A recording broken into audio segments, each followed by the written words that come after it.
ในวันที่27มิถุนายน2019นี้อยู่ที่โรงเรียนการเมืองการปกครองแขวงจำปาสักได้ต้อนรับการเยี่ยมยามแลกเปลี่ยนบทเรียนทางด้านวิทยาศาสตร์การเรียนการสอนของคณะผู้แทนจากสถาบันการปกครองแขวงกวางซีสาธารณรัฐประชาชนจีนซึ่งการนำของโรงเรียนการเมืองการปกครองแขวงจำปาสักนำโดยทานนางนิคำบัวศรีสุขอำนวยการโรงเรียนทฤษฎีการเมืองการปกครองแขวงจำปาสักพร้อมคณะฝ่ายสถาบันการปกครองแขวงกวางซีนำโดยศาสตราจารย์เหวยหือผิงห้องหัวหน้าสถาบันการปกครองแห่งชาติพร้อมคณะซึ่งในโอกาสดังกล่าวท่านนางนิคำบัวศรีสุขผู้อำนวยการโรงเรียนการเมืองการปกครองแขวงจำปาสักได้รายงานสภาพที่ตั้งและจุดพิเศษของแขวงจำปาสักและการเคลื่อนไหวของโรงเรียนทฤษฎีการเมืองการปกครองแขวงจำปาสักในระยะที่ผ่านมาให้คณะผู้แทนสถาบันการปกครองแขวงกวางซีได้รับทราบ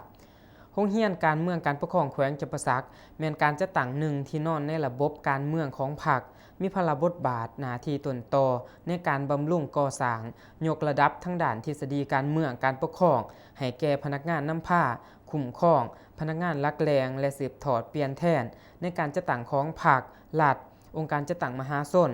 รัฐวิสาหกิจกำลังปกสปกสอยู่ขันท้องถิ่นในระบบอนุปริญญาสันกลางสันต้น3 เดือนบำรุง45 วันและ10 วันเว้าร่วมเว้าเฉพาะแมนระบบอนุปริญญาแมนก่อสร้างใน4แขวงภาคใต้คือแขวงจำปาสักอัตตปือสะละวันและเซกองถือเอาการศึกษาอบรมทฤษฎีมาร์กเลนินแนวคิดประธานไกรสอนพรหมวิหารเป็นพื้นฐานให้แก่การก่อสร้างทั้งด้านทฤษฎีในการเรียนการสอนของบทเรียนของระบบเรียนจากนั้นภายหลังที่คณะผู้แทนสถาบันการปกครองแขวงกวางซีได้รับฟังการรายงานสภาพที่ตั้งและจุดพิเศษของแขวงจำปาสักและการเคลื่อนไหวของโรงเรียนทฤษฎีการเมืองการปกครองแขวงจำปาสักในระยะที่ผ่านมาแล้วทานเหวยหือผิงห้องหัวหน้าสถาบันการปกครองแขวงกวางซีสาธารณรัฐประชาชนจีนก็ได้รายงานสภาพการเคลื่อนไหวเวียกงานการเรียนการสอนของสถาบันการปกครองแขวงกวางซีให้อำนวยการโรงเรียนการเมืองการปกครองแขวงจำปาสักได้รับทราบจากนั้นคณะผู้แทนทั้งสองฝ่ายก็ได้มีการประกอบความคิดความเห็น